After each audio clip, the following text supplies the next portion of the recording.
Bon, alors, chargeons un peu Michael Wainwright. En fait, ce pilote, j'ai l'impression qu'il y a un truc, c'est sur sa... comment dire?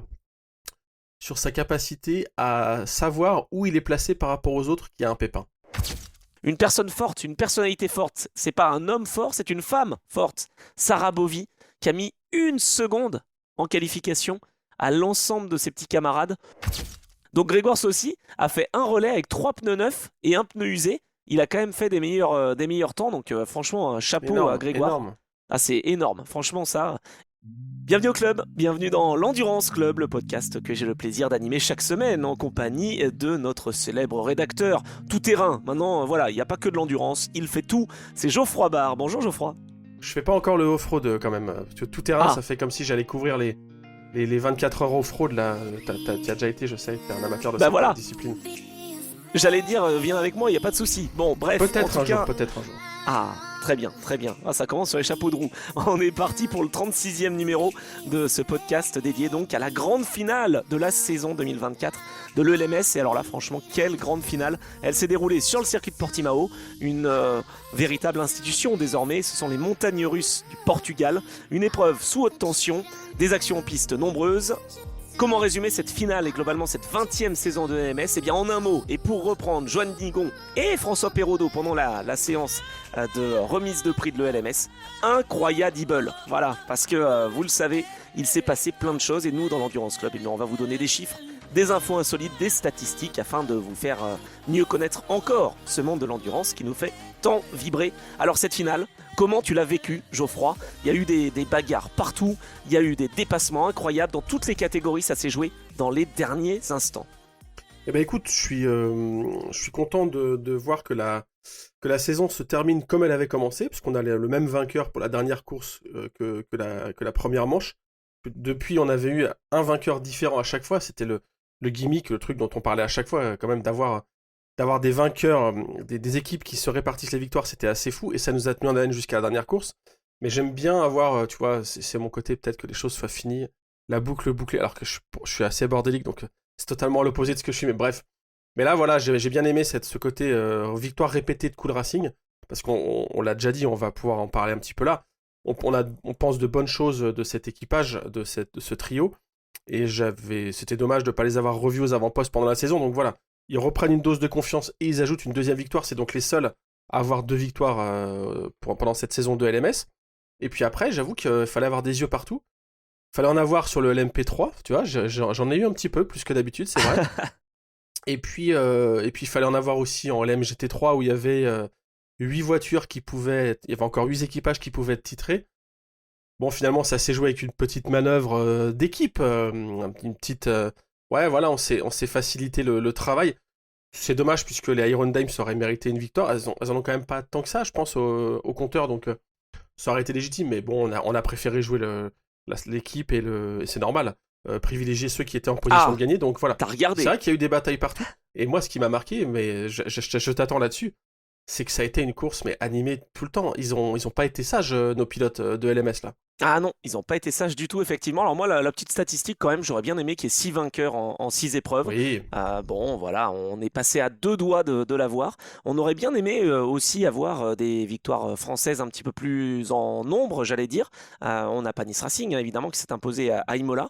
Mais voilà, j'aurais bien vu IDEC parce que ce c'est week-end, vrai. je pense que la voiture était très rapide et que de toute façon, ils n'avaient plus vraiment grand-chose à espérer.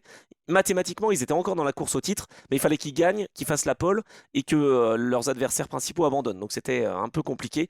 On va dire qu'ils ont été mis hors jeu du titre dès la qualification chez IDEC. Mais voilà, je les voyais bien peut-être s'imposer. Ça n'a pas été le cas parce qu'ils se sont fait sortir. Et donc, comme tu le disais, Oui. c'était brouillon, Geoffroy.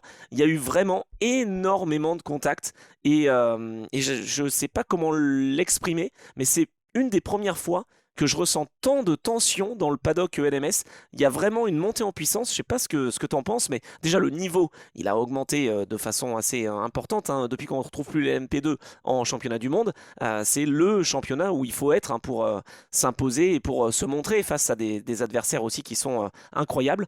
C'est peut-être ça aussi qui a expliqué cette tension. Il y a eu du safety car, il y a eu des virtual safety car, il y a eu full course yellow, il y a eu des contacts. Ça a été et entre des pilotes professionnels. Enfin, je veux dire, c'était pas juste des contacts entre pilotes qui sont moins capés. On a eu des exemples assez forts. Donc finalement dans tout ça, eh ben, j'allais dire, à la fin, tu sais, c'est comme quand on disait en foot, à la Coupe du Monde, machin, on fait des matchs, et puis à la fin, C'est c'est l'Allemagne l'Allemagne qui gagne. Ben voilà. Et ben là, à la fin, c'est Kubica, Deletra, ETF, ainsi que Johnny Edgar, évidemment, qui gagnent. C'est quand même le 3e titre en 4 ans pour Robert Kubica et Louis Deletra. Ils ont gagné avec Prema, ils ont gagné avec WRT, et donc ils gagnent avec Aoba ETF. Ça n'a pas été une saison facile, je sais pas ce que tu en penses, mais ils sont montés en puissance et ils terminent sur la plus Alors, haute marche. Kubica, c'est son deuxième, je crois. Ah C'est non, Teletra qui en est rendu à 3, mais Kubica, je crois que c'est son deuxième. il était pas chez Euh, Prema, Kubica. je crois que c'est son deuxième Ah titre. ouais, Mais ok. tu vas pouvoir vérifier pendant que Bon, attends, je vais vérifier. je Bah. te réponds. Bon, d'accord. Euh, Ah, j'étais Ouais, persuadé, alors tu en vois. fait, je pense que tu as raison, il y a un effet assez important de... tu vas pas aimer le terme, mais d'avoir déversé les concurrents qui étaient en WEC vers le LMS, puisque c'est comme ça que ça s'est passé, clairement. Hein. D'habitude, et on est assez... on le répète assez souvent, et on valorise ce championnat, on a fait une preview et un débrief de chacune des manches, donc le LMS, c'est quand même un championnat qu'on aime beaucoup, et on sait que traditionnellement, c'est plutôt une voie d'accès vers le WEC, mais là, il faut se rendre à l'évidence avec la montée en puissance des hypercars et la simplification avec 2 catégories. C'est plutôt le WEC qui a été les concurrents qui sont allés vers le bas, le LMP2 vers le LMS, un championnat plus modeste, mais ça a fait du bien et ça donne surtout un truc où, tu vois, les 2 principaux prétendants, on va dire, à la victoire qui étaient avant le départ, la voiture à Aoba ITF et l'Inter-Europol de Tom Dillman, la 43, si je dis pas de bêtises, C'est ça. et ben ils se sont foirés en qualif. Enfin, ils se sont foirés. Non, en fait, ils font le boulot. Mais ils étaient respectivement 6, 7, enfin... en fait, le niveau est tellement élevé que tu peux pas avoir cette assurance d'être dans le top 3 ou le top 4 à chaque course. En fait, il y a tellement de niveaux individuels et ensuite en course d'équipage qui sont réguliers que tu peux vraiment pas avoir l'assurance de marquer des gros points et donc il faut à chaque fois délivrer une performance. Enfin, en tout cas, c'est ce que j'ai cru entendre et c'est ce que j'ai compris du débrief d'après-course de Robert Kubica et même de Louis Deletra qui disait, on lui demandait à quel niveau il met ce titre dans son palmarès et il disait, il a pas dit que c'était le titre le plus important de sa carrière, mais en gros il a dit, je le place très haut. Et je pense que ça a de la valeur dans sa bouche parce que, enfin, il a l'habitude de gagner des courses, d'enchaîner les victoires. Et c'est dire la mesure, à mon avis, de l'effort qu'il a dû produire cette saison. Donc, il y a eu beaucoup d'intensité. C'est ça que je retiens en tout cas de cette saison LMS, c'est qu'il y a eu beaucoup d'intensité et des vainqueurs potentiels différents. Quand tu vois dans d'autres championnats où tu as quand même un peu plus de lisibilité, rappelle-toi le WEC l'année dernière où c'était Toyota qui gagnait tout le temps. Ouais. Là, tu vois, cette année, on a quand même un WEC qui est beaucoup plus ouvert et qui est vachement plus intéressant. Bah là, c'est pareil, le LMS, cette année, était vraiment impossible à prédire avant le départ. Donc, ça, je trouve que c'était vraiment hyper agréable, quoi. Ouais, c'est vrai. Et puis, pour preuve, il y a plein d'équipes qui sont montées sur le podium aussi. Ça, c'est quand même Oui, un vrai bien sûr. indicateur. Ah ouais, non, mais franchement, quand tu vois, donc t'as Aoba ITF qui est monté sur le podium, t'as Inter Europol avec la 43, t'as Cool Oui. Racing avec la 37, t'as Panis Racing avec sa voiture, Algarve Pro Racing, IDEX Sport, Inter Europol Mhm, Compétition avec la 34, la victoire d'Ironix, donc ils sont montés sur le podium aussi, mhm. United, c'était en début de saison. Ouais, t'as vu, tu les nommes tardivement, United, hein. T'as vu? On y pense Ça, beaucoup c'est moins qu'à une clair. époque, hein. Vector Sport aussi, Hmm. qui est passé sur le podium. Franchement, tu commences à te dire quand même. Et puis la Cool Racing 47, je l'ai peut-être pas dit, il y a 11 voitures sur 14 en LMP2 Ouais, qui sont ouais. montées sur le podium. Ça, tu t'imagines quand même? Non, mais c'est ça qui est fou. Et puis avec des noms de pilotes qu'on va être amené à voir, si ce n'est au moins l'année prochaine au même niveau, voire plus haut. Enfin, il suffit, et là on peut faire la transition directement avec les vainqueurs du jour, avec Fluxa, Jakobsen et Miyata, qui sont 3 pilotes talentueux, ils sont tous talentueux dans le plateau, mais En tout cas, on a un trio qui, moi, m'avait impressionné pour la manche d'ouverture et Au Castellet qu'on aussi, voyait hein. peut-être dominer et qui voilà, là c'est une victoire de prestige pour eux. Enfin, ils se rappellent au bon souvenir. Miyata, on l'a déjà dit plusieurs fois, protégé de Toyota. Ouais. Euh, Enfin voilà, ils se sont rappelés au bon souvenir de ceux qui s'étaient dit peut-être ils sont un peu largués. Après, moi, comment dire, il y a un truc que je trouve étonnant, c'est que ce qui est bien aussi avec le LMS, hein, c'est que ça nous propose un mélange assez étrange de jeunes pilotes et, j'ai rien contre Robert, mais t'as Robert Kubica, Louis Delettra qui reste jeune, ça va. Mais tu vois, t'as ce mélange aussi de pilotes d'expérience et de pilotes très jeunes. Je dis pas qu'il faut faire une sous-catégorie encore, hein. On va pas faire un truc jeune, moins jeune, ou enfin, ça existe déjà, on va dire, avec la séparation avec le programme, mais je trouve ça marrant d'avoir cette Non, moi je trouve ça bien. diversité, ouais, voilà, d'avoir plein de profils de pilotes, quoi. Attends, quand t'as un pilote comme Robert Kubica, tu l'accueilles, hein. Alors, tu as raison, 2022, c'était Un Ferdi vainqueur de Habsbourg. Grand Prix, monsieur, un vainqueur de Grand Prix de F1. C'est vrai, tout à fait. En 2008, parce qu'on me reproche sur les réseaux sociaux, parce que j'avais fait une petite vidéo et je me suis rendu compte trop tard que c'était 2007 son gros accident, parce que 2008 il Mm. a gagné au Canada. Robert Kubica, oui, qui n'était pas en 2022 en ELMS, il était en WEC. C'est pour ça que je me suis mélangé les pinceaux. C'était Ferdi Habsbourg qui avait été champion avec Louis Delettra justement. Donc 3 victoires pour Louis Delettra, enfin 3 titres, 2 pour Mhm. Robert Kubica. Donc voilà, l'erreur est corrigée. Ah, Mais en tu tout vois, cas, pas moi mal, j'aime hein. bien cette mixité, parce que même quand tu vois Tom Dillman, qui est pas vieux, mais enfin bon, il a mon âge, je crois. Qui est pas jeune non Euh, plus, ouais, voilà, c'est ça. donc, tu vois, par rapport à Jacobsen, c'est sûr qu'il est un peu plus Mhm. expérimenté. Ou à Et moi, je trouve Novalak, ça ouais. vraiment intéressant, en fait, d'avoir des pilotes qui, peut-être, auraient pu avoir une carrière un tout petit peu différente et utilisent cette LMP2 pour peut-être se relancer aussi, parce que Tom Dillman, on l'a dit la semaine dernière, il a quand même décroché le titre en IMSA. Là, il se battait jusqu'au bout pour le titre ELMS. C'était vraiment une belle démonstration aussi, enfin, une belle saison. Moi, je dois dire que AOBA ITF, Inter Europol, même Cool Racing et Panis Racing, hein, vraiment, on fait des très très beaux résultats, une belle saison. C'était difficile de pronostiquer en début de saison, je ne sais même pas si on s'y était risqué, de savoir qui pouvait donc s'imposer. Parce que franchement, quand on voit le début de saison d'AOBA ITF qui était nulle part à Barcelone, en Ouais, étant septième, au Castellet il termine 3 mais en tirant la langue et à la force du poignet, parce que et abandon de Cool Racing et parce que abandon d'Inter Europol sur des problèmes de boîte de vitesse. exactement, exactement. Sinon, ils n'étaient pas vraiment au rendez-vous. Donc bravo à Loïc et toute l'équipe d'ingénieurs de chez TF, parce que là, ça a été une belle montée en puissance toute cette saison. Et en fait, ben, pour aller décrocher ce titre, alors alors ils ont décroché le titre et donc le nouveau trophée de l'ELMS avec finalement tous les champions qui sont gravés depuis 2013. Ce trophée qui fait 25 kilos, voilà pour la petite anecdote, eh ben, il fallait Ok. aller le chercher ce trophée. Et donc du coup, bah, ils ont réussi face à une concurrence quand même très très affûtée. Alors ce que j'ai appris en étant dans le paddock, c'est quand même beaucoup plus simple. C'est que l'équipe Inter-Europol avec la 43 aurait pu se battre peut-être pour la victoire, mais il y avait un tout petit peu trop d'essence en fin de course. Ils sont un petit peu ratés sur le pit stop, c'est-à-dire qu'ils ont le dernier splash, ils ont mis un tout petit peu trop d'essence et donc c'est possible que Tom Dillman, alors je dis pas que c'est ça qui a joué Mhm. à 100%, mais voilà, qu'il ait eu un rythme qui était un tout petit peu moins bon parce qu'il avait c'est rien du tout, mais quelques grammes, quelques kilos peut-être même de trop dans la voiture. Et il y a eu aussi une pénalité, non? Si je dis pas de bêtises. Oui, alors, pénalité qui en fait n'aurait jamais dû avoir lieu.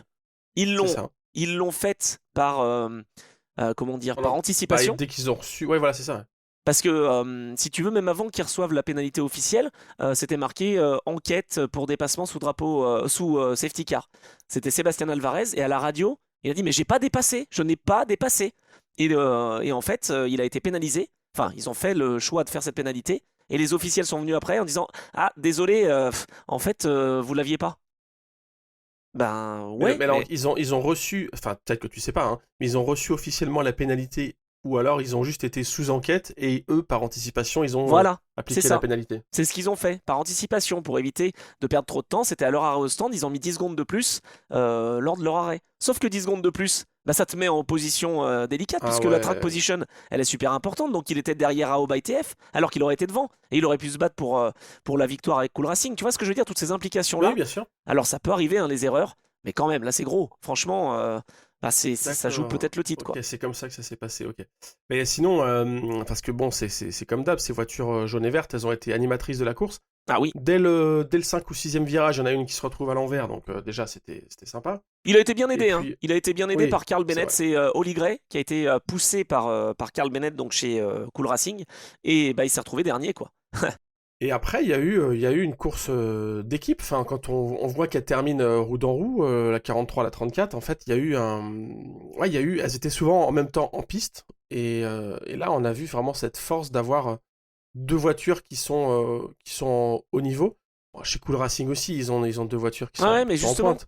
on peut en reparler de ça. De fait d'avoir plusieurs voitures, ça peut avoir des incidences. En LMGT3, évidemment que ces incidences peuvent être importantes et ça peut amener un titre.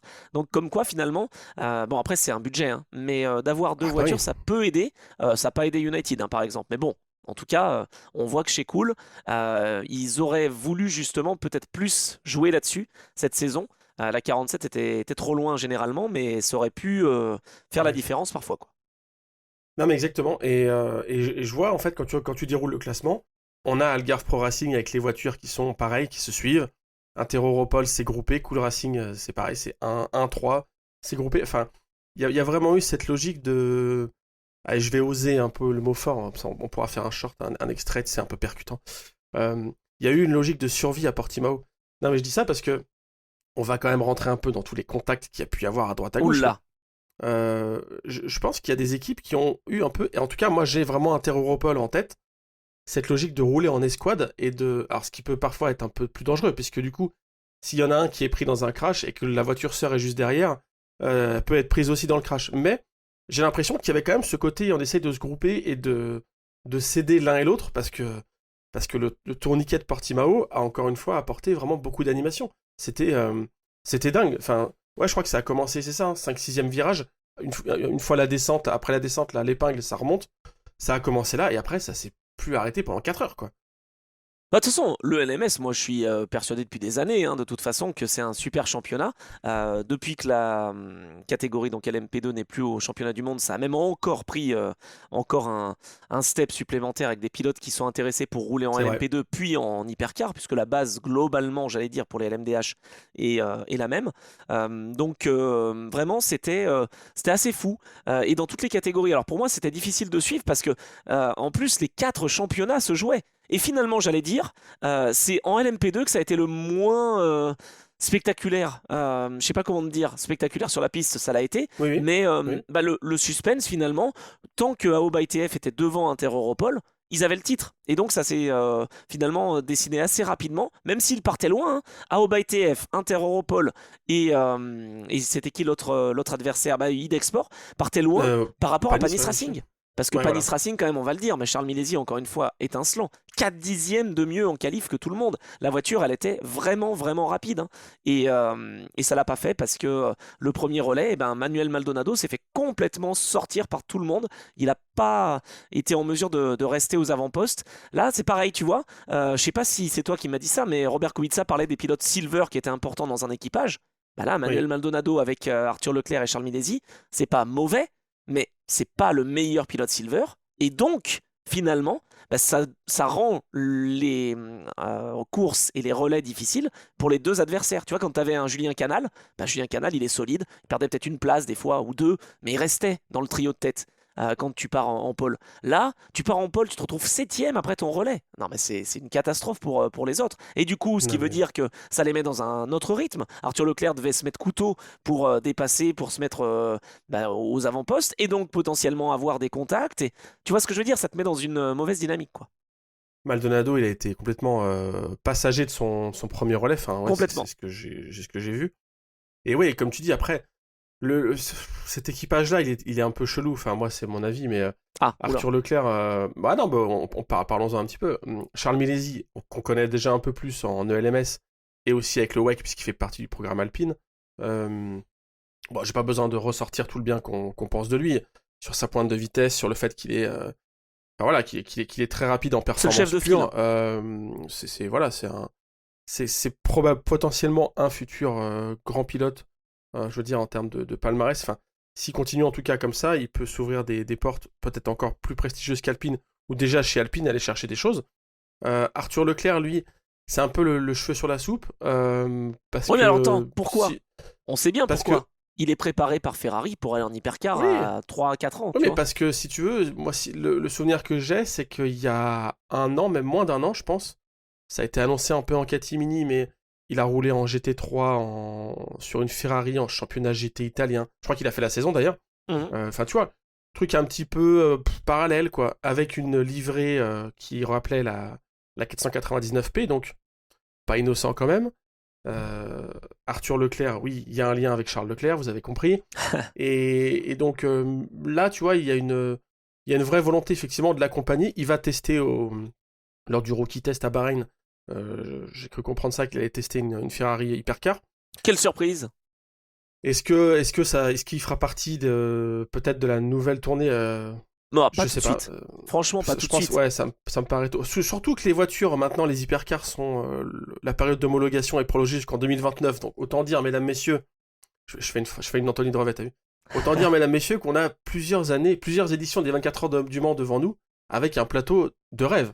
Parce que normalement, c'était une période de 5 ans, et là, ils ont prolongé. Pareil pour les LMP2. Donc, on est. Voilà. Bon, les LMP2, c'est dommage. Mais en tout cas, voilà, il y a des sièges qui vont être disponibles, je pense, à terme. Ah bah Et l'arrivée de peut-être qu'il en Genesis fera aussi. partie. Et alors, ouais, l'arrivée de Hyundai Genesis, ça, alors je crois que c'est chez Daily Sports Car où j'ai lu qu'il y avait 3 équipes qui étaient dans une shortlist. Peut-être C'est que tu as ça. des infos là-dessus d'ailleurs. Si, Ah, vas-y. c'est surtout des Ah, équipes françaises, je sais pas pourquoi, oui, mais c'est ça, ouais. je Ah dirais bah, quand même que ceux qui tiennent la corde, je pense, mais c'est pas encore fait, hein, mais c'est IDEC pour mhm, exploiter. Pourquoi? En grande partie déjà pour le professionnalisme de l'équipe, mais aussi mhm. pour les infrastructures qui sont au Castellet, parce que ça a été un coup de maître de Patrice Lafargue de se dire je veux un accès au circuit direct. Et donc de la nouvelle usine, quoi, enfin pas usine, mais la Mhm. nouvelle structure IDEC, juste derrière, là dans le parc de Signes, en fait il y a un chemin pour aller avoir accès à la piste du Castellet. Donc ça aide vraiment pour l'exploitation d'une voiture, pour les essais, pour tout ça. Et un constructeur est sensible à ces petits détails. Y a pas que JMB qui a un accès direct à la piste, quoi, c'est ça que je veux me dire. Bah voilà.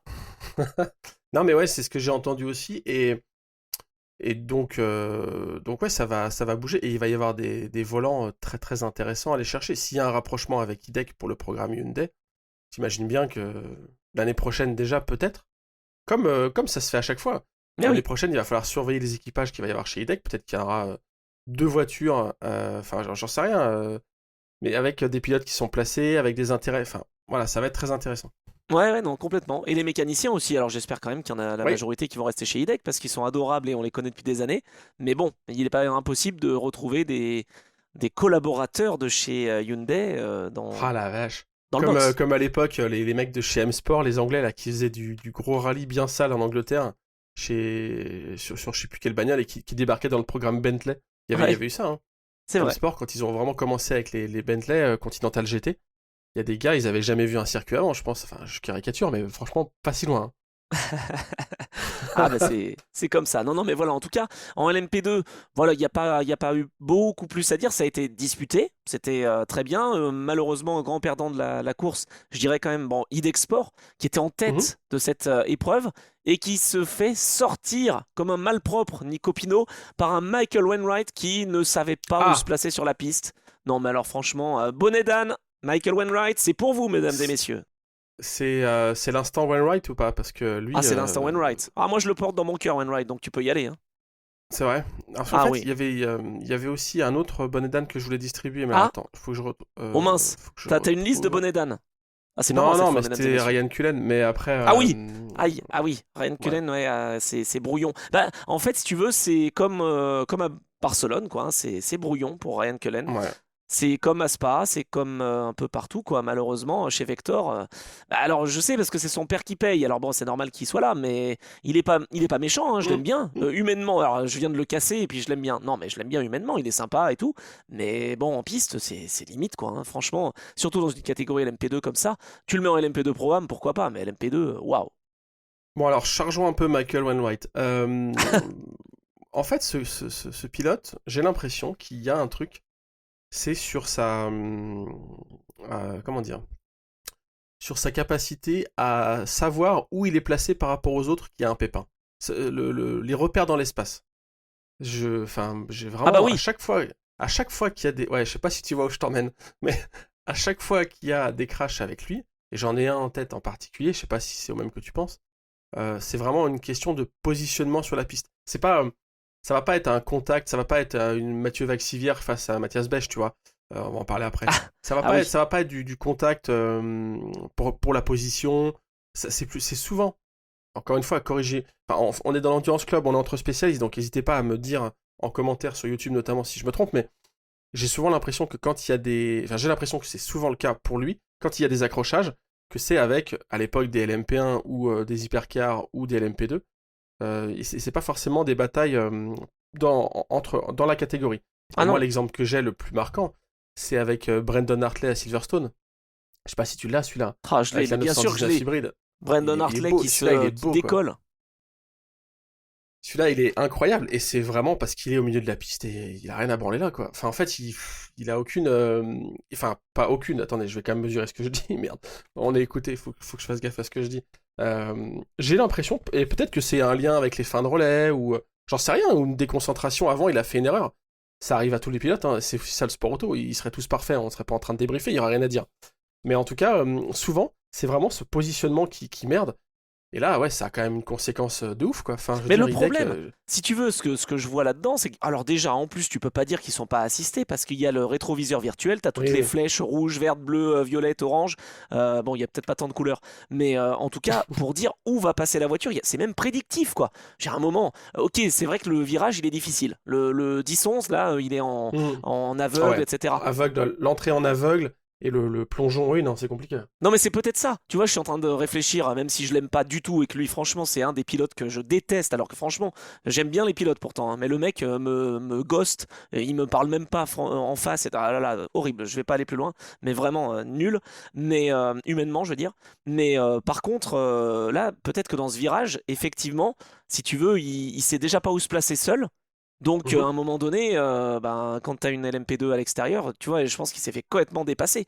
Mais, enfin, dépasser. Non, justement, il s'est pas fait dépasser Ouais, parce qu'il a sorti Nico non, Pino. ouais. Ah, et puis là, ça a vraiment mis un coup d'arrêt à leur course, hein, Horrible. au sens propre, puisqu'ils ont abandonné, si je dis pas de bêtises, dans la foulée, non? Non, non, ils sont repartis, non, ça, non. Non, mais ils Ouais, ont continué pour montrer le rythme. Mais bah, ils ouais. ont abandonné toute chance Terminé de. 20e place, anonyme 20e place, ouais, voilà, c'est ça. Ouais, sauf que le rythme de Job Van Uitert, puisqu'on est entre spécialistes, eh ben on va en parler. Le rythme de Van Uitert, alors qu'il était dans le trafic et que c'était pas facile, 32,8 un meilleur tour, 34,0 comme tour moyen, quand tu compares au 33,9 de Tom Dillman, bon, tu te dis que c'était quand même costaud hein, pour Van Uitert, Mhm, mhm. pour cette équipe IDEC, quoi. Peut-on faire une transition vers le LMP2 Pro-Am Avec grand plaisir. et, parce que j'aimerais Tu veux évoquer parler de quand même Stock ces... Car? Tu veux parler de Destruction Derby? Qu'est-ce que tu changes de discipline? On n'est plus en endurance là? Alors moi j'ai pas compris la manœuvre, ça a pas trop fait parler, c'est marrant parce qu'il y a des trucs, il y a un pilote, il y a Norris, pour parler de Formule 1, j'aime bien faire les parallèles avec la Formule 1, Ouais. il y a Norris qui soi-disant bloque, se gare à l'apex d'un virage, c'est un scandale, c'est une technique de défense, plein de gens dénoncent, machin, et là tu vois des manœuvres vraiment en piste, mais que je trouve vraiment d'une saleté incroyable, qui sont Ouais. pas du tout relayées, enfin là quand même l'accrochage Vaxivière Bêche, enfin c'est pas un accrochage, parce qu'ils enfin, ils se sont arpentés, ils se sont accrochés, tu vas me donner des détails, mais en tout cas ils ont continué à rouler, mais c'était vraiment improbable quoi, enfin très très dangereux, à haute vitesse, dans un virage où ça va vite, et avec une autre voiture au milieu de ça, enfin incroyable. Ouais, bah, ça illustre ce que je te disais, où en fait, il y Oui, avait la tension quoi. beaucoup de tension, mais c'est clair, c'est clair. Donc, finalement, voilà, entre Mathieu Vaxivière et Mathias Bech, bon, alors c'est définitif, ils n'iront pas en vacances ensemble. Non, je crois Euh, pas, ouais.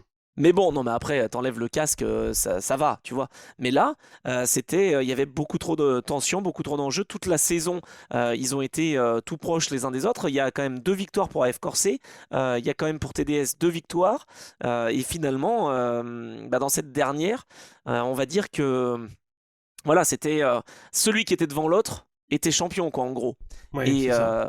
Parce qu'il y avait combien de points? Il y avait, je sais même plus combien de points il y avait. Il y avait vraiment très peu. Il devait y avoir 2 points d'écart entre les deux. Et moi, j'ai trouvé ça très sale. Je comprends évidemment qu'on veuille défendre sa position, mais là, quand tu vas forcer ton adversaire à aller finalement dans une Pour voiture, enfin, c'était percuter une autre voiture. ouais, c'est ça. Là, ça devient un peu limite. Et alors, ce que j'ai appris, quand même, c'est que je suis pas fou. Pendant le live, je sais pas si t'écoutais ce moment-là, mais je dis la voiture 29, là, elle m'a l'air d'aller de travers. Et puis mes consultants, oh non, je pense pas. Eh ben en fait, une biellette de pince était tordue, mesdames et messieurs. La biellette de pince était tordue pour la voiture numéro 29 de Mathias Bech. Donc là, en fait, quand il a repris la voiture, il y a eu tellement de contacts dans le premier relais avec Rodrigo Sales et puis dans le relais de Grégoire Saucy, ben, il Ouais, a associé, essayé de ouais. faire ce qu'il pouvait. Et donc en fait, ben, la voiture était de travers. Grégoire Saucy, quand même, faut quand même le préciser avant qu'il se passe ce qu'on va évoquer avec Mathias Bech et Mathieu Vaxivière. Grégoire Saucy, il nous fait des Purple secteur 1 avec 3 pneus neufs sur 4. C'est-à-dire qu'en fait, ils n'ont pas réussi à enlever, du fait des contacts du début de course avec Rodrigo Sales et d'autres adversaires. Lui, il est pour pas grand-chose, hein, Rodrigo, mais il s'est fait un peu percuter. Donc il y avait une fusée qui était un peu tordue, ou un écrou un peu tordu, et ils n'ont pas réussi à l'enlever. Donc Grégoire Saucy a fait un relais avec 3 pneus neufs et un pneu usé. Il a quand même fait des meilleurs temps, donc franchement, un chapeau à Énorme, Grégoire. énorme. Ah, c'est énorme, franchement ça. Et ensuite, ce qui est rigolo, c'est que pour savoir, parce que je me suis dit, mais ils vont devoir abandonner, ça s'est déjà vu par le passé, des équipes qui n'arrivent pas à enlever l'écrou, qui en fait se retrouvent hors course, quoi. Parce que bah, tu vas Oui, oui, amener bien sûr. le pneu jusqu'à la corde et puis tu peux plus l'enlever, quoi. Et là, en fait, eh ben, ils ont étudié, ils ont pris des photos à l'arrêt au stand pour savoir ce qu'ils auraient dû faire ou ce qu'ils devraient faire pour contraindre de façon inverse quoi, l'écrou. Et c'est ce qu'ils ont réussi à faire. Donc ils ont enlevé finalement cette roue à l'arrêt suivant. Mais c'est rigolo de se dire voilà, que il y a des petites techniques justement qu'il faut utiliser pour continuer. Donc voilà, la voiture était pas idéale, le volant était de travers et il fallait quand même se battre. Alors en plus, après, je pense que la lutte entre les deux, ça n'a pas arrangé le comportement de la 29, hein. Ah non, bah ça c'est sûr, à la fin, enfin vraiment, il y avait, ouais, ouais, ponton contre ponton, enfin, assez fou. Du coup, victoire Proton, je sais pas si on l'a dit, mais victoire Proton compétition, avec Ben Viscal notamment, dont on parle souvent ici, pour Oui, son profil très typé monoplace, vitesse pure, qui du coup, bah voilà, décroche cette petite victoire sympathique. Bon écoute, moi j'ai pas forcément beaucoup de trucs à dire non plus sur le programme. Je t'avoue que cet incident de fin de course m'a un peu ouais, scotché. Enfin, du coup, dans ma tête, j'ai un peu tout résumé à ça, mais quoi, tu attends, vois. toi tu parles de un incident, mais il y en a eu mais 5 ou 6, Non, on mais n'a je même pas sais, tout oui, vu. oui, oui, oui, oui. C'est-à-dire qu'à un restart, Mathias Bech avait réussi à prendre l'avantage sur Mathieu Vaxivière, et je le vois dégringoler, je sais pas, de 3 places. Je dis mais qu'est-ce qu'il y a eu? Et en fait il y a eu un autre contact, et je voyais plus les dive planes sur l'avant gauche de la voiture numéro 83 d'AF Corset, et en fait ces dive planes, bah, c'est facile, elles... je les ai pas vues sur la voiture de 83 parce qu'elle était dans le ponton de la voiture 29. Ah ouais, non, mais Ah, c'était non, mais dingue. ils ont été loin. Franchement, ils ont Non, été loin. attends, Ouais. et donc victoire, t'as raison, dans cette course de Proton, qui Oui, monte en puissance quand même, parce que c'est le quatrième podium en 6 courses. Il termine avec 95 points. Il termine troisième du championnat. Finalement, Richard Mille by TDS en oui, terminant c'est vrai. cinquième. Ils sont avec 94 points en quatrième position, alors qu'ils se sont battus toute la saison pour le titre. AF Corset avec sa quatrième place marque 98 points. Algarve Pro Racing avec Richard Bradley, avec Alex Quinn, avec Criton Lendoutis termine en deuxième position à 2 points seulement. C'est-à-dire qu'en fait, s'ils avaient réussi à prendre l'avantage sur Proton, et c'était pas loin avec cette voiture numéro 20, ils auraient pu décrocher le titre et coiffer au poteau l'équipe AF Corset. Enfin, c'était complètement dingue. Ça changeait de tour en tour cette finale pour le gain du titre, je veux dire, c'est assez fou. Algarve Pro Racing, ils réussissent à faire fonctionner un trio qui sur le papier est loin. Alors je sais qu'on est en LMP2 Pro, mais quand tu compares François Perrodo et Criton Lentudis, bon, il y a quand même un monde d'écart entre les deux pilotes. Et bien pourtant, ils arrivent avec les safety cars, avec les full course yellow, etc., à se replacer. Donc bravo quand même, je voulais le dire, à l'équipe AF Corset, Algarve Pro Racing, pardon, face à AF Corset. Parce que faire une victoire à Imola, une troisième place à Spa et puis 2 deuxièmes places au Mugello et à Portimao avec le pilote grec qui est quand même moins rapide, c'est fort, hein. Franchement, ça a été très solide. Et puis je voulais aussi parler de l'équipe Virage qui a changé son line-up en fin de saison Et ça va mieux, ça va dans le bon sens. C'est pas facile, mais ça va dans le bon sens. Il y a Tristan Vautier qui est là pour guider un peu plus l'équipe. Ils ont trouvé des solutions, des choses, mais c'est plus dur sur le premier relais pour Georgios Kolovos. Et Raphaël Mhm. Narak, lui qui n'avait pas roulé dans une LMP2 avant d'arriver au Mugello. Il a découvert la LMP2 sur un week-end de LMS. Franchement, les temps qu'il nous fait, Raphaël, c'est solide, hein, le fils de Raymond Narak. Je dois dire que c'est assez impressionnant. Alors, il n'est pas dans les meilleurs, hein, évidemment, mais quand même, quoi. C'est vraiment, vraiment intéressant de se dire que il a réussi un apprentissage rapide, je dirais.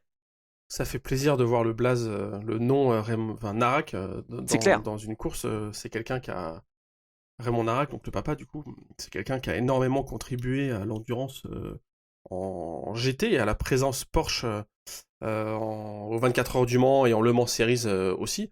Donc qui a vraiment un super palmarès avec l'équipe IMSA Matmut à l'époque Ouais, et avec sa performance de Franck qui a Ravat changé, à l'époque. ouais, qui a changé de main. Et mais voilà, si vous vous plongez dans des livres d'histoire de l'endurance, histoire récente, on va dire, hein, les 20 dernières années, du côté de Raymond Narak, il y a eu des trucs absolument dingues, quoi. Vraiment une participation très assidue et un animateur régulier des Le Mans Series et des 24 heures du Mans. Ouais, C'est vrai, c'est vrai. carrément. Donc finalement, c'était assez intéressant voilà, de le retrouver, Raymond. Je l'ai invité dans ma cabine, mais bon, il n'a pas eu l'occasion de venir, mais ça sera pour l'année prochaine si Raphaël revient. Mais voilà, en tout cas, c'était Ouais, la petite parenthèse. Franchement, Tristan Vautier, il est dans les temps de James Allen, de Fred Vesti, d'Oli Gray, de Charles Milesi, de Robert Kubica. Enfin, ça va, il est bien placé. Elle marche cette Team Virage, hein. ouais, ça va, c'est pas mal. Ouais. Et du C'est pas coup, mal. transition avec le LMP3. Bien sûr, avec Team Virage aussi qui se battait pour le titre. Et bon, ça l'a pas fait malheureusement. Ça aurait été un beau symbole pour rendre hommage à Paolo Pinheiro, le papa de Bernardo, qui lui roule avec Julien Gerby et Gillian Orion. Ça a été une course difficile. Il y a eu des contacts en début d'épreuve. La voiture n'était pas idéale, donc voilà, ils terminent sixième. Ils sont troisième du classement général, donc c'est bien. Ils se sont battus, mais ils ont laissé RLRM Sport et Euro International être aux avant-postes.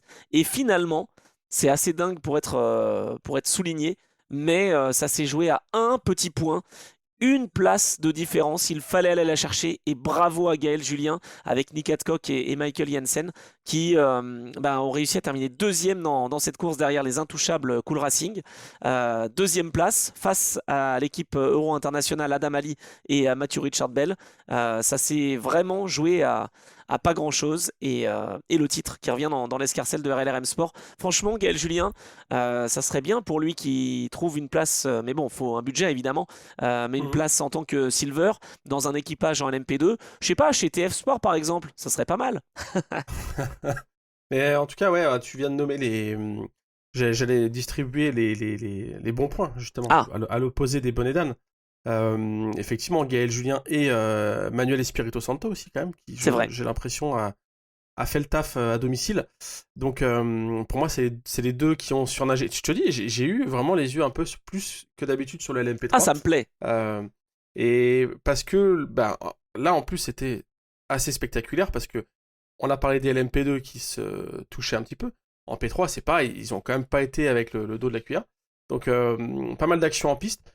Les 6 premiers qui terminent dans le même tour, ça va, ça montre aussi que c'est assez paquet. Et bon, triplé Ligier. Je dis ça parce que ça fait une petite transition aussi avec le fait que l'année prochaine, on va avoir des nouvelles LMP3. Ah Ce oui, sont on des fera un voitures qui épisode vont être. complet d'ailleurs hein, là-dessus. Ouais, donc voilà, là, ça se termine cette ère, on va dire, actuelle. Donc on va dire c'était l'étape 2, c'était la phase 2 des LMP3. C'était les deuxièmes itérations avec les moteurs Nissan. Donc là, voilà, ça se termine par un triplé Ligier devant deux Duquesne. Et à partir de 2025, on aura des nouvelles voitures avec un bloc moteur Toyota cette fois-ci. C'est vrai. On aura toujours les mêmes, constructeurs, les mêmes préparateurs de châssis. Ligier et Duquesne, qui sont on va dire les deux grands gagnants hein, de ça. Et on aura deux autres fabricants, Hades et Ginetta. voilà, Ginetta, c'était pour voir si tu suivais. Et par contre, tout le monde passera sur un bloc Toyota. Donc voilà, c'était juste la petite parenthèse pour Intéressant. annoncer déjà 2025. Ah, bon, ça va, ça va. On annonce, on est dans le futur déjà. Ouais. Mais non, ça s'est joué, ouais, c'était une bataille de pilotes. Ben, tant mieux en fait, parce qu'il y a eu deux stratégies bien différentes. C'est-à-dire qu'RLRM Sport a décidé de mettre, pour des raisons de budget encore une fois, hein, mais deux pilotes bronze très Mhm. sympathiques au demeurant et un pilote silver très rapide qui avait donc la possibilité de faire 2 heures sur les quatre. Et à côté, une équipe Euro internationale qui, elle, a décidé de mettre deux pilotes seulement. Et une stratégie qui est finalement assez flexible en fait. On peut vraiment changer assez rapidement la stratégie quand on n'est que deux, au contraire d'être trois pilotes. Donc pour l'instant, c'est encore autorisé. Je ne sais pas si ça le sera à l'avenir, mais un peu comme en WEC, hein, où on espère et Mhm. on attend d'avoir la confirmation que trois pilotes à chaque fois soit obligatoire. Mais bah, c'était intéressant de voir quand même la performance de Gaël Julien. Une victoire au Castellet et puis deux deuxièmes places, Mugello et Portimao. Le bon travail de Franck aussi, l'ingé de chez RLRM Sport, qui avait gardé des billes. En fait, il a gardé des pneumatiques Joker. Il y avait possibilité, un train de Joker, il n'a pas utilisé durant toute la saison. Et donc à Portimao, bah, pour la fin, Gaël Julien avait trois pneus neufs sur ses allocations de pneus. Et donc il a pu Ah attaquer ouais. jusqu'au bout et revenir sur Adam Ali et le dépasser. Ah ouais, les balles neuves juste pour le Pas mal, hein? dernier relais, Ah, quoi. c'est la Ah ouais, c'est stratégie. pas mal ça. On Ça, construit ça sur toute la explique, saison. ça explique en partie cette remontée qui, comme tu dis, a été bah, cruciale, quoi. Enfin, ouais, ouais. Ouais, c'est clair. Ok, je n'avais pas cette info. Ok. Ouais, tu vois. Tu es un insider. Non, c'est vachement intéressant ce truc-là. Ah, bah c'est super intéressant. Attends, mais moi, il faut me laisser dans un paddock et je vous sors des infos, hein. Mais j'y suis pas toujours dans les paddocks, c'est bien ça le problème. Ah, en tout cas, t'as traîné tes guêtres quand même pas mal dans le paddock LMS cette année. Ça va. Ah, ça c'est clair. Ça, je remercie le LMS. Franchement, c'est quand même top d'être sur place et de pouvoir commenter des courses super disputées, super intéressantes et que ça soit donc dans toutes les catégories, on le disait, en LMP3 aussi, avec bah, ce beau final. Un point seulement d'écart entre RLRM Sport et Euro International. 2 points Hmm. quand même, je le dis juste, en LMP2 Pro-Am entre AF Corse et Algarve Pro Racing. Un tout petit peu plus, ouais, 12 points en LMP2. Et que dire de la catégorie LMGT3, Geoffroy? Ça s'est joué Ah. à 2 points pour le Hmm. titre et il y a eu des petites manœuvres, mais avant ça, avant de dire ça, rendons hommage à un pilote qui a vraiment été eh bien, une personne forte, une personnalité forte. C'est pas un homme fort, c'est une femme forte. Sarah Bovy, qui a mis 1 seconde en qualification à l'ensemble de ses petits camarades. Là, je crois que la progression, elle est bonne, hein. Depuis son arrivée en 2021 en Le Mans Cup, voilà, c'est sûr que on sait l'éternel débat, les pilotes silver, les pilotes bronze, etc. Ah, on a le droit aussi de progresser et elle fait partie des meilleurs, comme Ben Keating fait partie des meilleurs pilotes bronze. Ouais. C'est solide vraiment. Et puis sur un circuit de Portimao qu'elle aime bien, on rappelle quand même que les Iron Dems avaient gagné pour la dernière course de la voiture GTE en Ouais. catégorie. Eh bien, elles avaient gagné à Portimao justement en 2022. Exact. 2. 23. Ah 2. non, 22, monsieur. La Ok. dernière course des GTE. Ok. J'aurais dit 23. Bon, c'est pas grave. Écoute, bah oui, enfin, Sarah Bovy, on connaît tout le talent qu'elle a. Là, c'est une victoire qu'elle laisse échapper. En fait, elles étaient devant. Et puis ça s'est joué dans le dernier virage où finalement elles ont laissé passer la 63, la voiture Iron Lynx, donc l'équipage sœur. C'est pas la même voiture puisque Iron Lynx roule en Lamborghini et elles sont sur une Porsche. Je Ouais. me suis toujours pas expliqué ça d'ailleurs. Mais donc voilà, pour des raisons purement mathématiques et comptables, si elle gagnait, la Lamborghini ne marquait pas assez de points et n'allait donc pas récupérer le titre. Donc, eh ben, elles ont joué, elles ont fait les team players et elles ont laissé passer la Lamborghini. Bon, bah dommage pour le palmarès. On essaiera entre spécialistes de se garder ça dans un coin de la tête et de se dire qu'il y a une petite victoire en plus normalement qui leur revient. Mais bon, elles ont eu une jolie coupe sur le podium. C'est quand même une belle performance, finir deuxième. Mais je trouve ça un petit peu dommage. Mais c'est voilà. Encore une fois, c'est le jeu de l'équipe. Donc la Lamborghini qui est titrée en ayant gagné bah, que cette course-là. Non, mais ce qui est Euh, fou, surtout, c'est voilà. sur la saison, en fait. Moi, j'ai vraiment l'impression. Alors après, moi, je me suis posé la question pendant 20 minutes hein, au micro de savoir s'ils allaient vraiment prendre cette décision-là ou pas, parce que c'est la même structure Iron Lynx, en fait, Ah ouais. qui engage donc les Iron Dems. Alors après, bah, c'est toujours un peu délicat. Ah, tu prends les lauriers évidemment. Il y a quand même un intérêt d'avoir des titres. Enfin, Bah, c'est ça.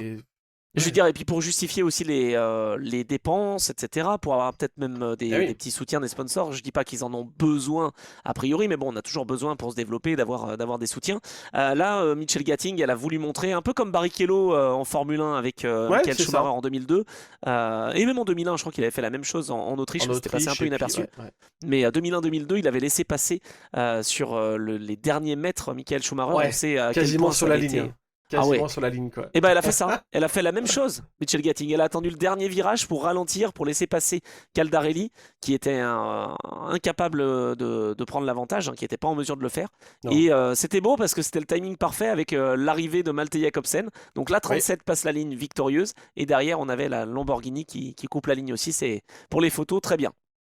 Je sais pas si c'est mérité. Non, qui je suis pour dire si c'est mérité ou pas. En tout cas, notre ami Yamaguchi, on l'a quand même vu souvent. Ouais, là, il a fait une belle, en tout cas, un beau contact avec une Aston Martin. Bah, il a Euh, fait pas mal. Alors, on va résumer leur saison. Franchement, ils sont pas mal. Hamaguchi, c'est un des meilleurs pilotes bronze.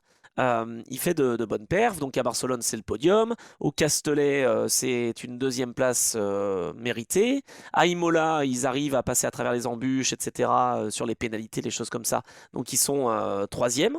Et puis en fait, à Spa, il se fait percuter par, je crois que c'était Frédéric Vesti, enfin en tout cas une LMP2. Et donc mhm. il a une biellette de direction qui est cassée.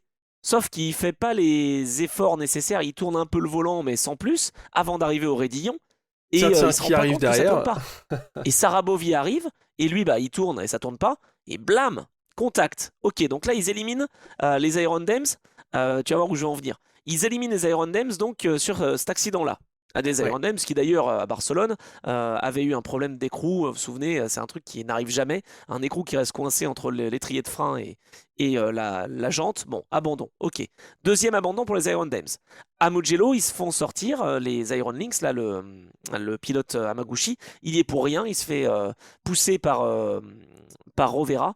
Et donc, il perd du temps. Là, celle-là, ok. Et là, à Portimao, il sort des règles de bord Mhm. l'Aston de chez Racing Prétendant à Creator la Flemand. victoire, prétendant au titre. Voilà, exactement. Il se trouve un peu brouillon sur son relais, etc. Et c'est eux qui sont champions. Alors qu'ils ont sorti les Iron Dames, qui étaient leurs adversaires principaux finalement, et équipières. Ils ont sorti l'Aston Martin Racing Creator Flemand. Dis donc, fallait pas être adversaire de cette Lamborghini hein, pour s'imposer là. Parce que je trouve que finalement, sur la physionomie de la saison, je dis pas qu'ils le méritent pas non plus, parce qu'ils ont montré de la vitesse, mais c'était pas eux intrinsèquement qui étaient les plus On est rapides, quoi. d'accord. Ah voilà, on est d'accord. Ouais, bah moi, je misais un peu plus avant le départ sur Aston Martin, avec Derek Debour et notamment Valentin Asclot, Moi aussi, ouais. c'est la seule course où vraiment tout est allé de travers pour Ah cette ouais, Aston. Et alors ah pourquoi ouais. on misait sur cette voiture? Parce que l'équipe Kessel qui terminait sur les chapeaux de roue, en fait, a pris beaucoup de poids. Ils avaient 45 kilos avec leurs 2 victoires à Spa et au Mugello. Ils avaient deux victoires de suite. Franchement, c'était une belle Deux saison hein, pour success l'équipe Kessel. ballast. Ok, ah oui, ok, j'avais pas cette info. Tu Mais en vois? tout cas, ouais, l'Aston Martin, moi je le voyais bien. Et donc ils ont eu aussi, bah, ça c'est très visuel, hein, c'est dommage, mais on peut quand même raconter pour ceux qui l'ont pas vu, mais il y a quand même la lunette arrière, parce que suite au contact notamment Oui, avec Hamaguchi, Hamaguchi. la lunette arrière de l'Aston Martin, donc vraiment la partie vitrée, s'est décollée. Donc elle s'est rabattue vers l'arrière en fait, dans un premier temps, avant carrément d'être dans la descente, avec la pression, avec l'air qui à force met une contrainte sur cette pièce-là, avant carrément de voler et de sauter. Ça c'était impressionnant, enfin c'est le genre de pièce, j'avais jamais vu juste Non, cette pièce-là se détacher ou se défaire, quoi. c'est impressionnant parce qu'on aurait dit un truc vraiment très léger, très Exactement. souple, alors qu'en fait c'est ultra dur. Mais comme c'est à Ouais. vitesse élevée, en fait ça s'est plié complètement.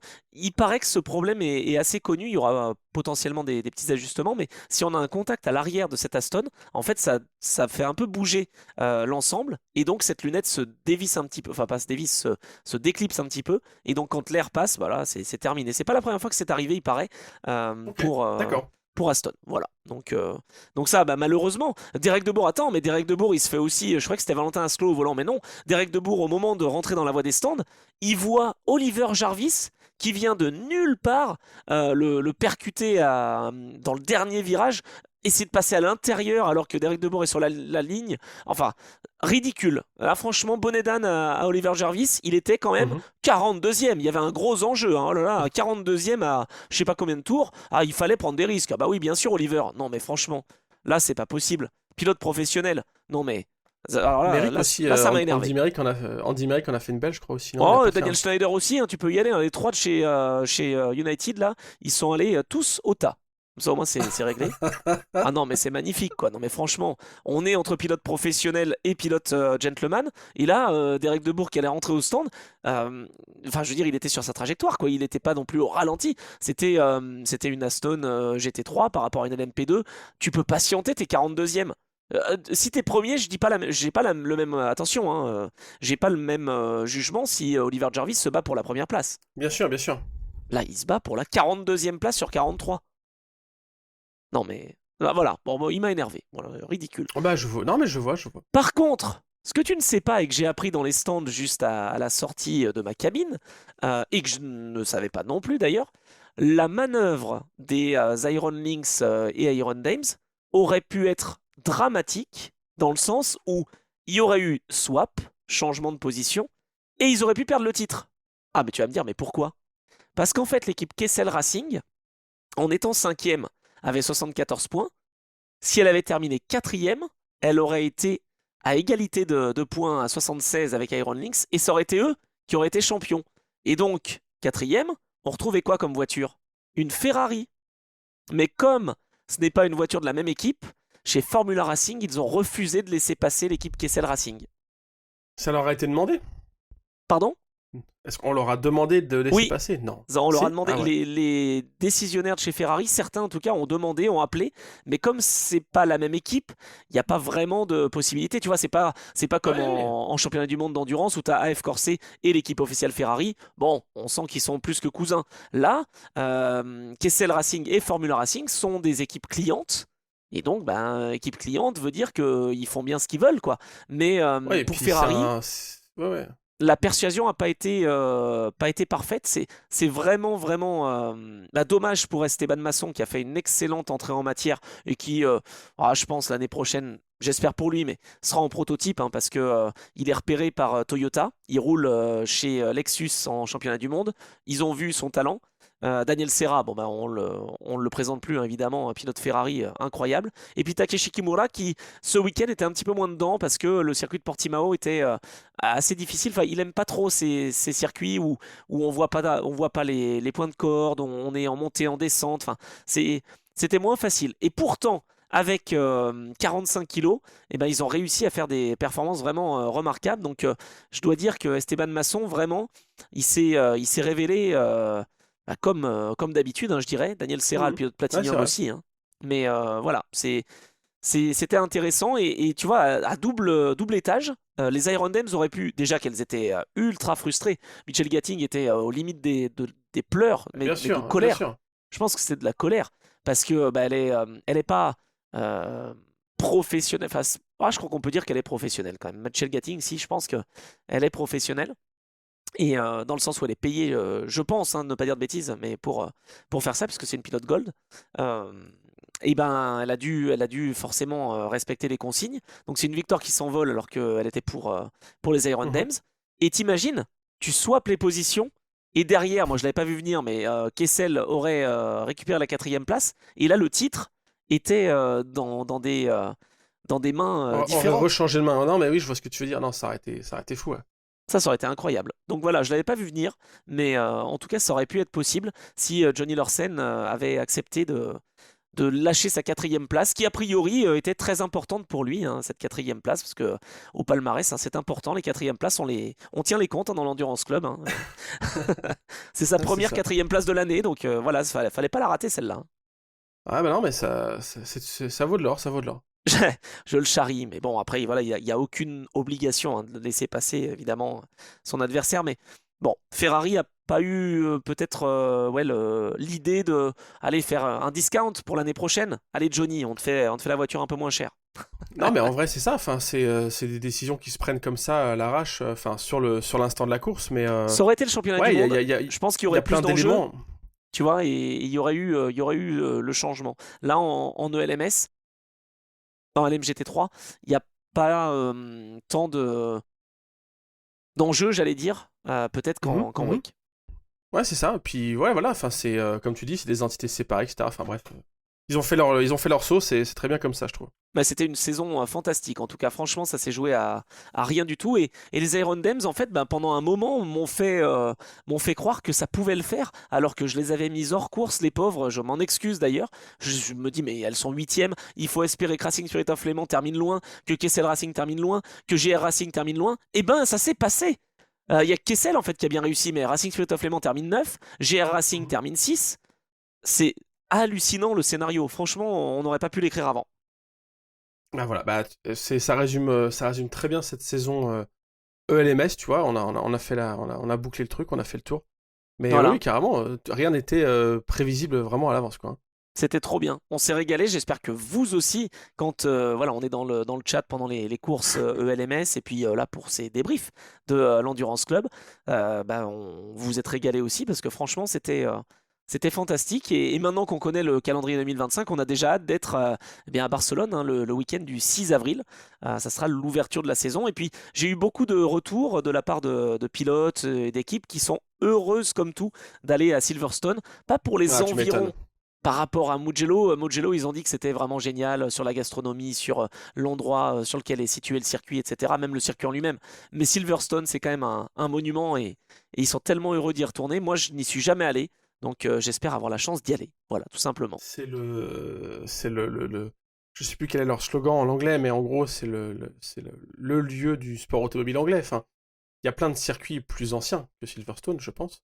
Mais Je Silverstone a suis quand pas même une place sûr. très importante dans l'histoire du sport auto anglais. C'est là-bas qu'il y a eu le premier Grand Prix de Formule 1, si je dis pas de bêtises. Exact, exact. Et, et tu vois, j'ai quand même quelques notions en dehors de l'endurance, hein, quand même. Mais non, mais voilà, il y a beaucoup de circuits mythiques anglais qui ont disparu.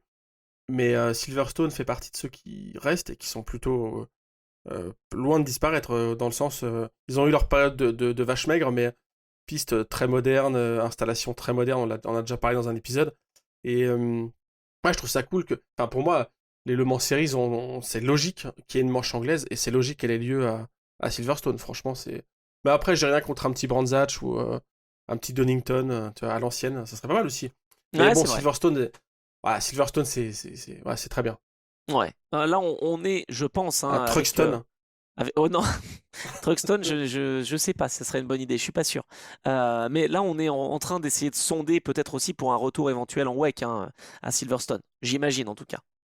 Il y avait eu, il y a déjà eu une épreuve double, non, WEC ELMS à Silverstone ou pas? Non, ça s'est pas fait ça. Ça C'est me un parle double pas. header comme il y avait eu à Sebring par exemple, mais je Ça sais me pas parle pas. si. Non, non, en Ok. ELMS et WEC, généralement, on essaie d'éviter parce qu'il y a souvent des équipes qui font les deux championnats.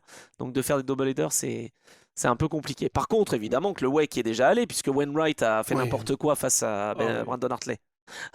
Moi j'en ai des souvenirs émus à Silverstone. J'ai eu la chance de vivre l'épopée intense de lutte entre Audi et Peugeot. 2011 notamment, tu vois. J'étais là-bas. Et Ah, c'était hyper impressionnant. C'était vraiment le. Bah, c'est le. Peut-être pas le sommet de l'intensité de la lutte entre Audi et Peugeot, mais si, quasiment, puisque il y a eu les 24 heures du Mans en 2011, Silverstone c'était après, et du coup 2012 Peugeot s'est retiré, donc vraiment c'était une des dernières manches de la saison. C'était une des dernières courses ILMC en Europe, peut-être même la dernière. Et après il y a eu la tournée asiatique etc. Mais je crois que c'était la dernière course ILMC sur le sol européen, et c'était incroyable. Silverstone, il y a vraiment toujours des. C'est une piste qui vraiment met en valeur le pilotage, le talent de pilotage, et qui permet des batailles en piste vraiment toujours très animées, quoi. Ah, c'est clair. Bah, moi, j'ai vraiment hâte qu'on y aille et j'ai vraiment hâte de voir la bataille voilà, pour bah, cette nouvelle saison de l'ELMS. On a eu une saison 2024 folle. J'espère vraiment que 2025, bah, voilà, on retrouve des équipes comme celles qu'on a cette année, des pilotes aussi qui peut-être vont monter parce qu'on parlait de Gillian Orion qui va faire les rookie tests en WEC et qui venait de la Ligue European Series, Michelin Le Mans Cup, puis donc ELMS et pourquoi pas bientôt le WEC. Rejad de Gérus, pareil, hein, qui va faire des essais avec la Porsche, hein, normalement, hein, en tout cas la voiture qui sera championne en WEC. Ouais, je trouve ça sympa d'avoir ces jeunes, d'avoir des pilotes comme Kubica, t'en parlais, d'avoir Mhm. des pilotes comme Mathias Bech, comme Grégoire Saucy également. J'espère Grégoire, tu vois, parce qu'il est ultra sympa, sa famille est sympa. Là, il est en tractation. Normalement, c'est fait à 90% en ELMS, voire même, allez, je vais même dire 99%. Par contre, l'équipe n'est pas encore connue. Est-ce qu'il continue chez TDS? Est-ce qu'il va aller ailleurs? Ça, la question pour l'instant n'est pas si vite répondue. Ok, ok.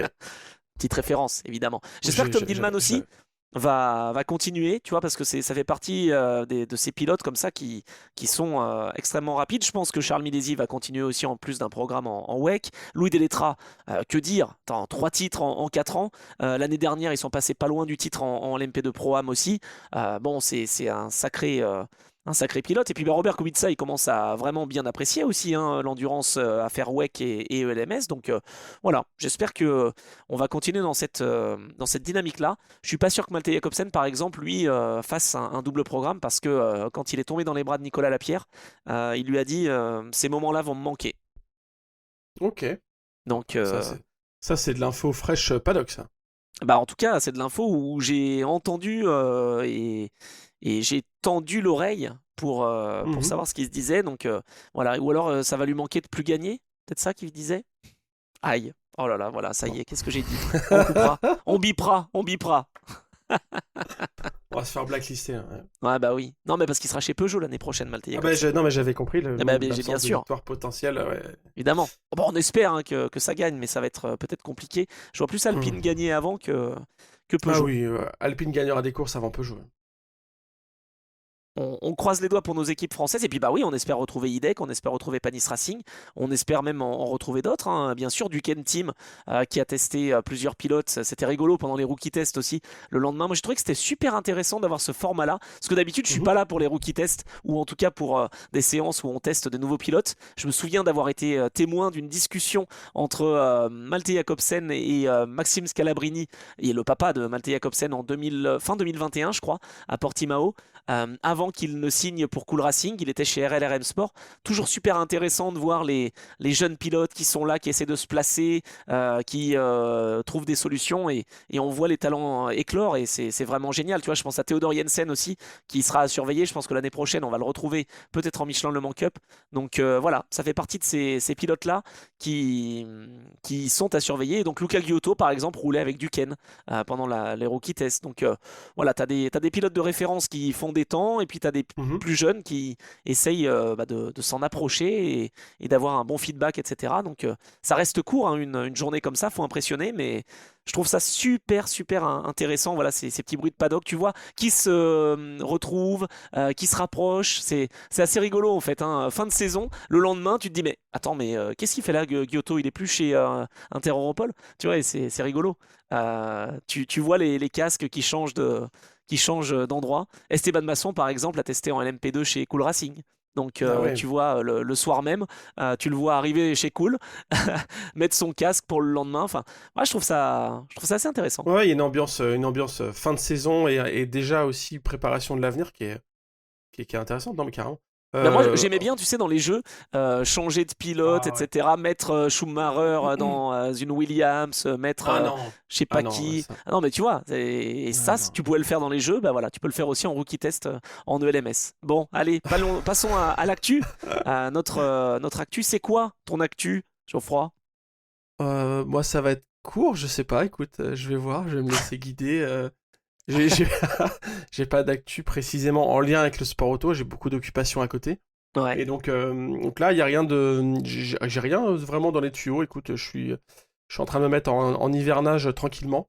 Donc voilà, mon actu, c'est prendre du repos et prendre le temps tranquillement. C'est pas mal ça comme actu. Moi, j'aimerais bien voir ça aussi. Parce que Où est-ce qu'on toi, signe ça, pour ça faire va, ça? ça va pas être le cas, toi, ce week-end. C'est pas du repos, toi, du coup. Ah non, cette semaine, alors je sais pas quand est-ce qu'on va mettre en ligne cet épisode, mais en tout cas cette semaine j'enregistre plusieurs épisodes de Trajectoire. Je vais à la rencontre donc de personnalités du sport, on l'a dit, et je vais commenter la Formule 1 Oh là là, avec Franck Montagny, mesdames et messieurs. Alors je sais qu'on est dans l'Endurance Club et qu'on est pro-endurance, mais peut-être une petite infidélité ou une petite, comment dire, entorse à votre habitude pourrait se faire sur C8 par exemple à 21 h dimanche soir. Je serai avec Franck Montagny, un ancien de l'endurance quand même. C'est ce que j'allais dire, surtout que Franck Montagny, on est quand même sur un personnage qui a une carrière en endurance assez costaud quand même. Ah ça, on est bien d'accord, effectivement, hein. Franck Montagny, c'est un sacré personnage. Et puis bah, la semaine prochaine, on ira donc faire un petit point sur le WEC à Bahreïn, parce que oui, c'est pas encore fini. Donc voilà, la semaine prochaine, C'est vrai. on sera là de nouveau au rendez-vous pour faire une petite preview de cette épreuve de 8 heures que j'aurai, bah, je vous le tease déjà, mais je crois que je vous l'avais déjà dit, le plaisir de commenter sur Eurosport. Voilà, samedi, pardon, samedi 2 novembre. Ouais, t'enchaînes les courses où ça roule le samedi en fait. C'est vrai. Ouais, c'était Entre pas la mal ce format. Portimao, ouais. Bah ouais, c'est un format différent, je sais pas ce que ça donne en termes d'exposition, de visibilité médiatique, Pour les gens, etc. Mais c'est un peu perturbant, je pense, pour les gens qui attendent oui, le dimanche et qui ah mais alors mais il y a pas la course, je comprends pas. ah, j'avoue qu'on est plus facilement posé le dimanche après un petit repas devant une course, mais bon, ça peut se faire le samedi aussi. Voilà, exactement. Bon, et bien en tout cas, c'était un plaisir, encore une fois. On a essayé d'être complet sur cette saison LMS. On a donc pris du plaisir et on va continuer parce que Endurance Club ne s'arrête pas. Et on ne s'arrêtera même pas pour les vacances scolaires non plus, hein. Je sais même pas quand est-ce que c'est, je suis perdu avec les vacances. Ah, tu t'en fous, toi, les vacances scolaires. Ben oui, voilà, ça ne me regarde pas, monsieur. Mais non, on fera peut-être une pause pendant les vacances d'hiver, voilà, aux alentours de Noël. Mais sinon, on sera là, on vous prépare des belles surprises. Mais avant cela, eh bien, on se retrouvera la semaine prochaine pour débriefer donc de la Formule 1. Non, c'est pas vrai. Previewer. Non, Ouais, pour non. non mais je faisais une petite blague pour Ah, bah débriefer du si Grand tu Prix veux, du on Mexique. peut, on peut faire on Non, peut se non. tenter sur un format Formule 1, hein. Moi, Formule 1 ça me va, Club? hein. Ah, Paddock Club. Je crois que c'est déjà pris par la Formule 1. Mince, dommage. Ouais, non, j'ai l'impression que tous les jeux de mots possibles sont déjà faits en rapport avec la F1 ou le. Non, j'ai l'impression qu'il y Si, a beaucoup de trucs déjà. je Ça va être crois. compliqué de trouver un positionnement, ouais. Je crois. Puis on est quand même voilà, sur le positionnement endurance, nous, mesdames et messieurs. Merci beaucoup, Geoffroy, en tout cas. Merci à vous toutes et tous pour votre fidélité. De plus en plus nombreux, d'ailleurs. Je vous salue et je vous remercie parce que vous venez me voir, vous venez me remercier, me faire un petit feedback, nous remercier, mon cher Geoffroy. Et c'est trop bien. Donc voilà. Moi, il me salue pas, je sors pas beaucoup de chez moi, donc tu sais, moi, Non, on me salue pas dans la rue, et mon boulanger ne me salue pas encore pour Endurance Club. Ça pas viendra encore. peut-être. Ça va venir. Ça viendra peut-être, Tu ouais. sais, une fois que tu vas te filmer, tout le monde te verra avec ta casquette et tout le monde saura qui tu es. C'est vrai, ça arrive à chaque fois, à chaque épisode on le dit, mais ça va vraiment arriver. Le On essaye. matos vidéo est dans les tuyaux. C'est ça en Voilà. fait mon actualité. C'est que je suis en train de bosser sur le setup pour le studio. C'est ça en plus. J'adore, j'adore. Très très bonne actu. On essaie de se mettre en place. Allez, très bonne semaine à vous toutes et tous. On se retrouve la semaine prochaine pour présenter l'épreuve des 8 heures de Bahreïn où les titres ne sont pas encore joués, mais pas loin. Si, en LMGT3 c'est joué. Je pense qu'en hypercar ça va être quand même pour Porsche. Bonne semaine. Merci Geoffroy.